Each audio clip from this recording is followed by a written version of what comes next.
বন্ধুরা, আরজিকর বিষয়ে গুরুত্বপূর্ণ তথ্য নিয়ে এসেছি। শুনলে আপনারা সত্যি আবার অবাক হয়ে যাবেন যে তিলোত্তমার মা বাবার বিরুদ্ধে এক ভয়ঙ্কর তথ্য প্রকাশ করলেন সিবিআই। কিন্তু কেন তিলোত্তমার মা বাবার বিরুদ্ধে এরকম ভয়ঙ্কর তথ্য প্রকাশ করলেন সিবিআই, এবং কি তিলোত্তমার মায়ের নাকি মানসিক রোগ, মাথায় অনেক প্রবলেম আছে, সেই কথা জানালেন সেই ডক্টর, যে ডক্টর হসপিটালে তিলোত্তমার মায়ের চিকিৎসা করেছিল। সেই ডক্টর সমস্ত সত্যটা এবার প্রকাশ করলেন। কিন্তু কেন তিলোত্তমার মার বিরুদ্ধে এত তথ্য কেন উঠে আসছে, চলুন পুরো ভিডিওটা দেখতে থাকুন, সবটাই জানতে পারবেন। আমার নতুন একটা ভিডিওতে সবাইকে স্বাগত। আশা করি টাইটেল আর থাম্বনেল দেখলে বুঝতে পারছেন বা আন্দাজ করতে পারছেন যে আজকের গুরুত্বপূর্ণ তথ্য এটাই যে তিলোত্তমা ধর্ষণ খুন হয়েছে, একটা বছর কেটে গেল। দেখতে দেখতে একটা বছর কেটে গেল, কিন্তু তিলোত্তমা জাস্টিস বিচার কিছুই পায়নি। তিনার মা কতটা কষ্ট করে, যার একমাত্র সন্তানকে হারিয়ে সেই মা কতটা ভালো থাকতে পারে, সে বাবা মা আপনারা বলুন কতটা ভালো থাকতে পারেন, সেটা তো একবার বোঝা উচিত ছিল সেই ডক্টরের। যে তিনার মেয়েকে হারিয়েছে, একটা বছর হয়ে গেছে, দিনের পর দিন মেয়ে শুধু জাস্টিস চেয়েছে, এবং কি মেয়ের বডি পর্যন্ত এখনো পর্যন্ত স্পষ্ট করতে পারেনি, মানে স্পষ্ট করেনি। মেয়ে যে মারা গেছেন, যে তাকে একটু জড়িয়ে কান্না করবে, সেইটুকু তিনারা পাননি। কারণ সেই অপরাধীরা তিনাদের করতে দেয়নি। কারণ যখন তিলোত্তমার বডিটা সেমিনার রুমে পড়েছিল, সেই ক্ষত বিক্ষত আঘাতের পরেও যে বডিটা পড়েছিল, তিলোত্তমার মা বাবা অনেকবার যাওয়ার চেষ্টা করেছিল, সেখানে যেতে দেয়নি অপরাধীরা। কিন্তু তাছাড়া বাইরের লোক সেখানে ঘোরাঘুরি করছে, সেই সময় কোনো বাধা নেই, পুলিশও কিছু করেননি। পুলিশও সেখানে কিছু করেননি, শুধু দোষী বানিয়ে গেল সঞ্জয়কে। সঞ্জয় কি একা দোষী? সঞ্জয় একা দোষী কেউ বিশ্বাস করে না, কোনো মানুষই বিশ্বাস করছে না যে সঞ্জয় একা দোষ করেছে। কারণ এর পিছনে একাধিক ব্যক্তি জড়িত, এইটাই বলে দাবি করছেন সারা ভারতবর্ষের লোক। এবং কি আরজিকর হসপিটালে যারা এখনো তিলোত্তমার সাপোর্টে যারা রয়েছে, তিনারাও বলছেন যে সঞ্জয় একা দোষ করেনি। আর যারা বিপক্ষে তারা বলছেন সঞ্জয় একাই দোষ করেছে, আমাদের হসপিটালে ওরকম হিংস্র অপরাধী নেই যে এখানে ডক্টরকে এভাবে নৃশংসভাবে হত্যা করবে, এইটাই বলছেন। কিন্তু তিলোত্তমার মা বাবাকে যখন ওই 9ই আগস্ট যখন নবান্নত গিয়েছিলেন মিছিলের জন্য, সেখানে কিন্তু পুলিশে এমনভাবে মারধর করেছিলেন, তিলোত্তমার মা হয়তো মারা যেতে পারতেন। কিন্তু পুলিশ চাইলে কিন্তু সেটাকে আটকাতে পারত, কিন্তু সেটা পুলিশ আটকায়নি। না আটকিয়ে ওনাদের পরে আবার লাঠি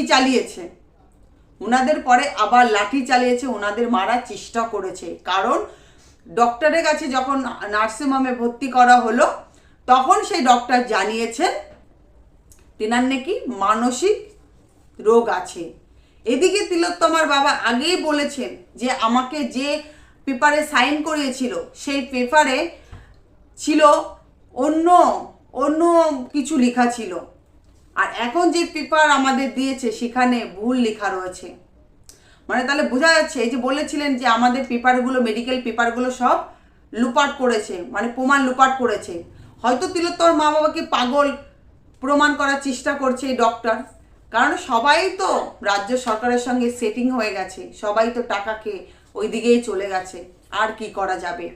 একটা বছর হয়ে গেছে, মেয়ের জাস্টিস তো পায়নি। যদি উনটা যদি সত্যি পাগল হতো, তাহলে একটা বছর কি করে লড়াই করতেন? এই দিল্লি, এখানে ওখানে সব জায়গায় সব মন্ত্রীদের কাছে যে যাচ্ছে, তাহলে কি করে যেত?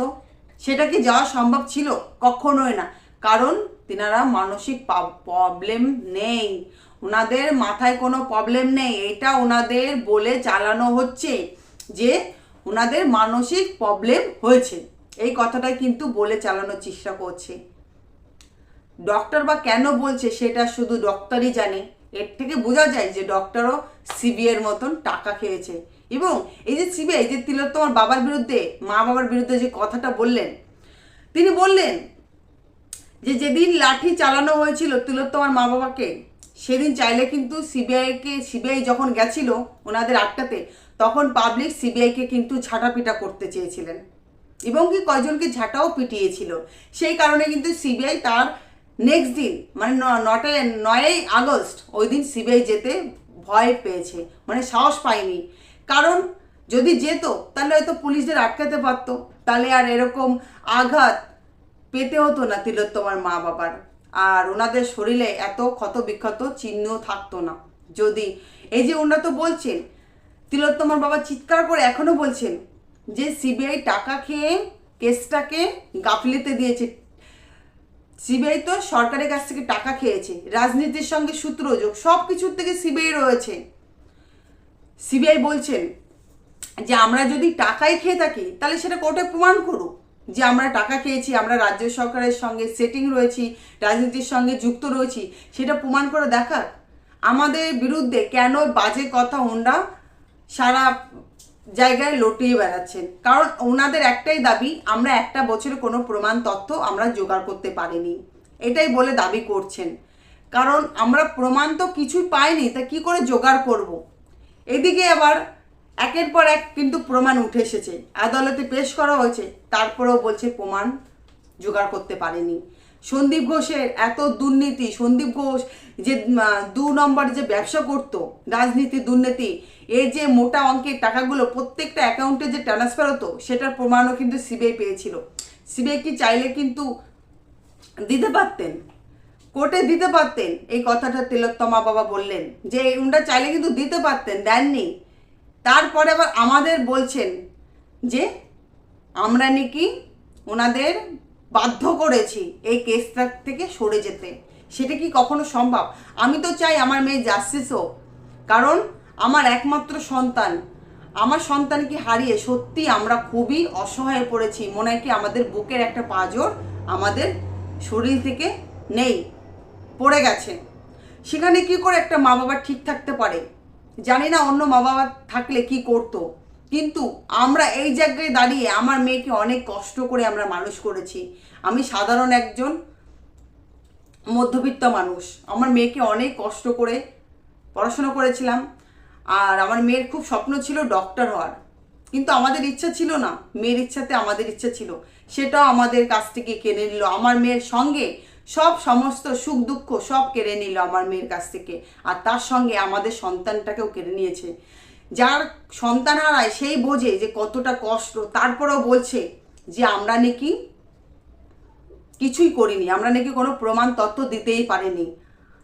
তারপরও আমাদের দিকে সবাই আঙুল তুলছে। আমার স্ত্রীকে বলছে, মানে তিলোত্তমার বাবা বলছে যে আমার স্ত্রীকে বলছে আমার স্ত্রী নাকি মেলটানি প্রেশার, মানে ওনার মাথায় কোনো সমস্যা রয়েছে, সেই কারণে নাকি উনি পাগলের মতন চিৎকার করে আর নাকি চিৎকার করে আর মেয়ে জাস্টিস নিয়ে পাগল হয়ে গেছে।